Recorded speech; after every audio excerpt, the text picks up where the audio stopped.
L'artiste, c'est quoi? C'est tout simplement celui qui lit les phénomènes de sa société et qui essaie de renseigner ou d'enseigner, en tout cas d'offrir possibilité à l'autre de vivre une part de bonheur dans ce qu'il verra. Le littéraire est un grand artiste. Par le roman, il vous offre des joies tout à fait exceptionnelles. L'artiste sculpteur qui peut vous fasciner par ses formes. Vous avez plein de choses.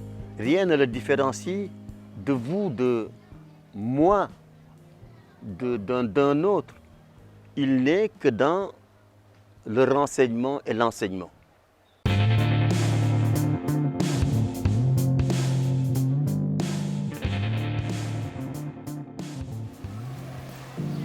J'ai le sentiment en fait de ne pas rentrer dans de l'art, je rentre dans le jeu. J'ai peut-être mis beaucoup de temps à découvrir le jeu et depuis que je l'ai découvert, je dis que personne ne m'en sortira. Je suis là, je joue là. Mon jouet, c'est peut-être le médium qui s'appelle la toile.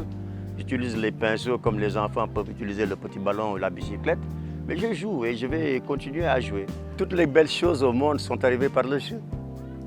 Regardez l'histoire de la science.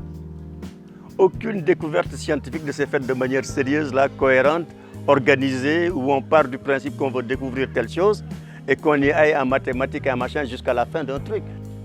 Le jeu est très très puissant. Le jeu, en fait, vous permet de vivre trois situations extraordinaires. La première, c'est la belle intention. Quand vous jouez, vous avez une belle intention. Faire quelque chose qui marque. Créer quelque chose. Vous jouez avec vos mains. L'autre chose qui est extrêmement importante pour arriver à la concrétisation de cette belle intention, c'est une immense volonté. Et ça, on nous l'a enseigné. C'est le prophète Mohammed qui nous a enseigné, alayhi salam, que si la volonté de l'homme s'attachait à atteindre ce qui est au-delà du trône céleste, elle y parviendrait forcément par la grâce d'Allah. Et le troisième élément qu'on trouve dans le jeu et qui vous permet de performer et de passer à autre chose, c'est que vous ne vous prenez pas la tête. Vous faites avec sérieux et rigueur sans vous prendre au sérieux. Alors, vous rendez-vous compte, ce cocktail-là, la belle intention,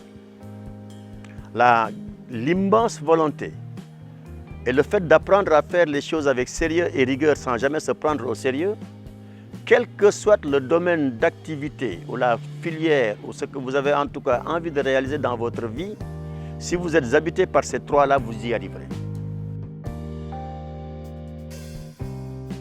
Plus de liberté. Et ça, c'est le plus fort acquis que j'ai eu durant ces 7 années de peinture. Ça, c'est déjà une chose et c'est extrêmement fondamental parce que plus de liberté, c'est plus de responsabilité. Si on veut assumer sa liberté, on vit très fortement les responsabilités que vous portez sur vous. Donc être libre, ça ne veut pas dire faire des bêtises. Ça ne veut pas dire être insolent. Ça ne veut pas dire être ingrat ou être hypocrite. C'est tout simplement s'offrir la possibilité de mieux assumer sa responsabilité. Vous savez, moi je suis né talibé. Je suis né ici talibé. Fils d'ouvrier, maman ménagère. On m'avait quasiment dressé d'une certaine manière, je dis bien dressé.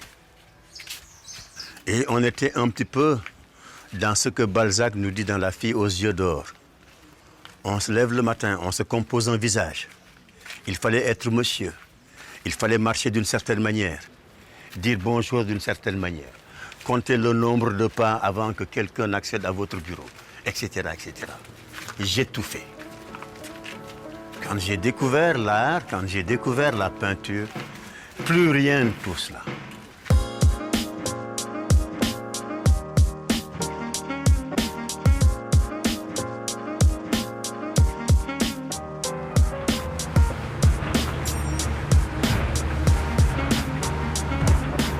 Donc, une curiosité, je suis quelque part Walo, un natif de la Médina, Mes origines sont du Khasso et je pense pouvoir dire que je terminerai ma vie en terre lébou.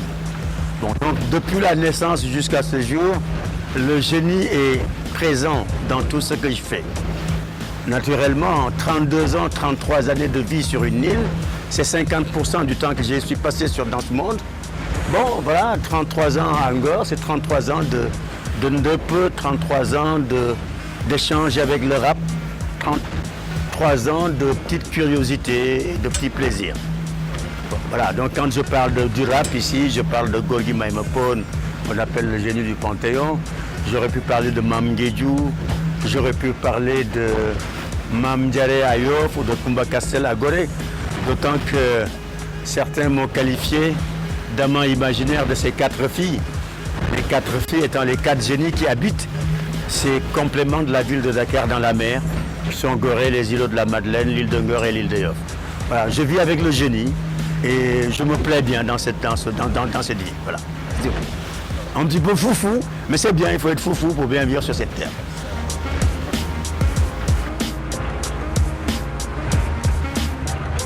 On vit trop enfermé sur soi et enfermé par rapport aux autres.